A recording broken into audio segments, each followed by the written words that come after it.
Welcome back to the channel. Make sure you hit that subscribe button, that like button, and turn those notifications on. As today, I was just going through Facebook like I normally do, and someone posted in one of the Edmonton OILERS groups I follow the power rankings. So let's go through the power rankings, and I'll tell you more about the video after I go through them. So we have the Lightning, Avalanche, Golden Knights, Bruins, Blues, 1, 2, all the way to 5. Then in 6, Capitals, 7 Stars. 8 is the Hurricanes, 9 is the Penguins, but number 10 are our beloved Edmonton Oilers. And that got me thinking, okay, you guys heard all those 10 power rankings. Edmonton is the only team from Canada in the top 10. So that brings me to my video today. Is the Edmonton Oilers the best team in Canada? Like roster-wise, statistic-wise, as of right now.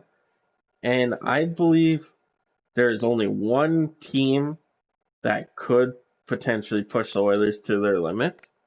Another team, depending on how the attitude goes, but all the other teams, I don't think can keep up with the Oilers. Well, and you guys might say, well, what about our goaltending? Our goaltending isn't as stellar as two of these teams or another team. Well, let's get to that. So let's start from the East Coast. Let's go with the Ottawa Senators. Ottawa's in a rebuild mode. They haven't signed really any big name free agents. I think they signed Dandenov. But other than that, they let Bobby Ryan go. Hoffman doesn't want to go there. They got a lot of cap room and a lot of picks. They're in a rebuild mode that I don't think affects them this year. I think maybe down the road it does. So if you go offenses, Edmonton wins. Defenses, pretty much similar because Shabbat is a top tier defenseman pretty soon.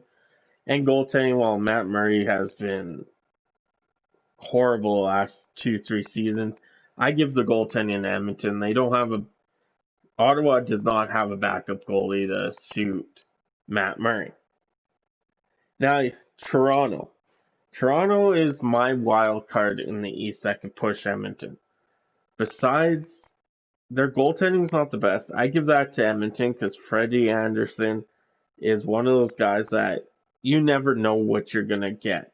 Yeah, you could say the same about Mike Smith and Mikko Koskinen, but between them, one of them's always on a streak while the other's, a hit or miss.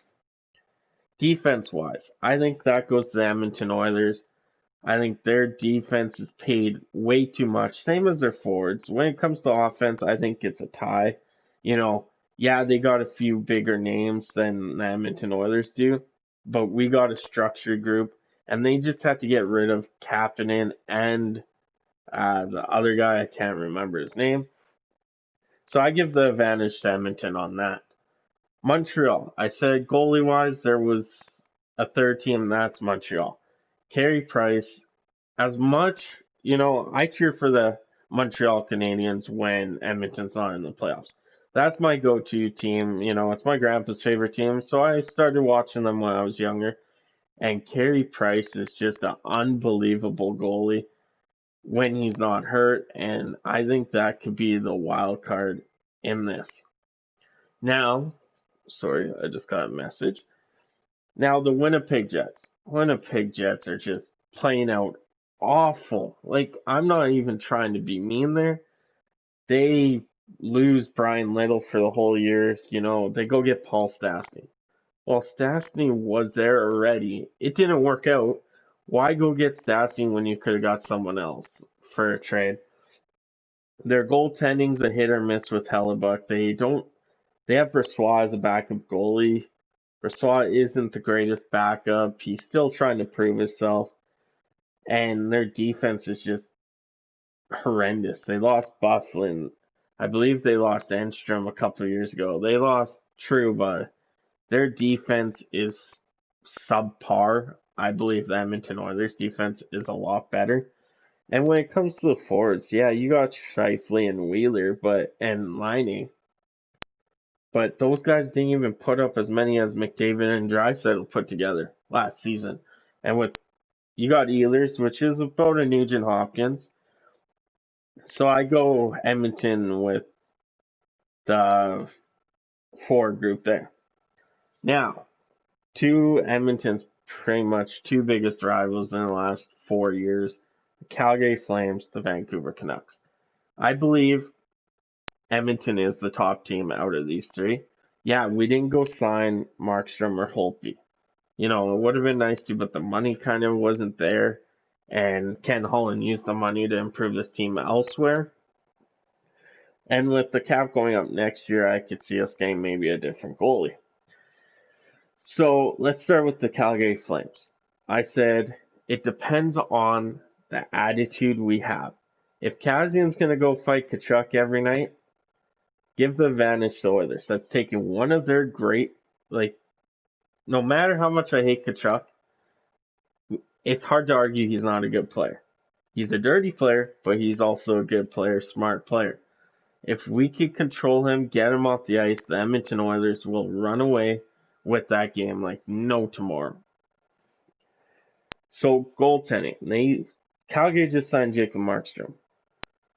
They don't really have a proven backup either, but I would have to say it's even between Markstrom and the Edmonton Oilers goalies, just because Markstrom doesn't fare well against Edmonton. We've seen it in the past, it could be the defense, but Markstrom does let in a lot of weak goals, which could play into Edmonton's just throw it on net style for the third line, fourth line.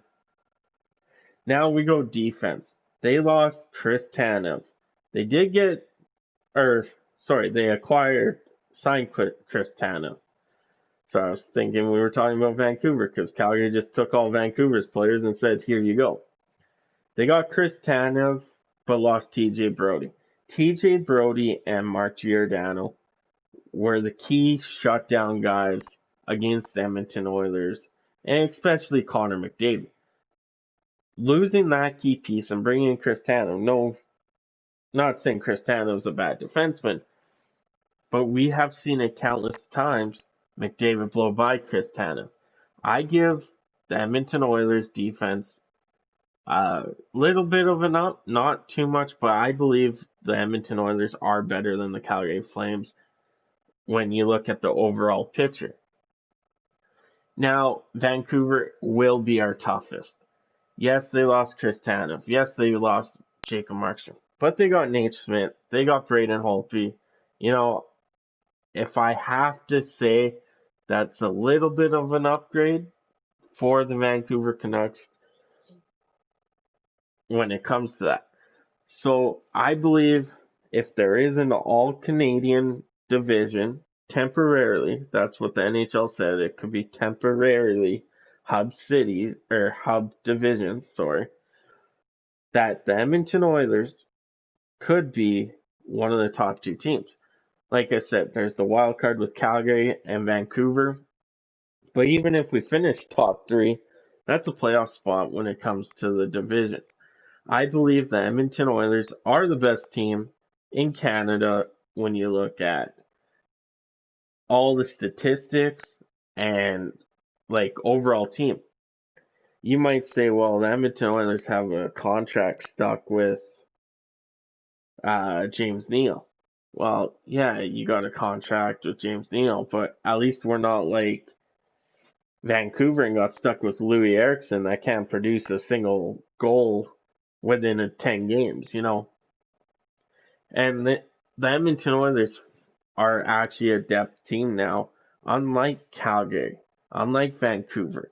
They have basically what the Edmonton Oilers had a few years ago, and before that, they had two NHL lines and basically a top AHL line for the last two lines. And that's what the Edmonton Oilers we have now. Let me know what you guys think. I believe Edmonton will finish 1 or 2 if there is an all-Canadian division. And I'll catch you guys on the next one.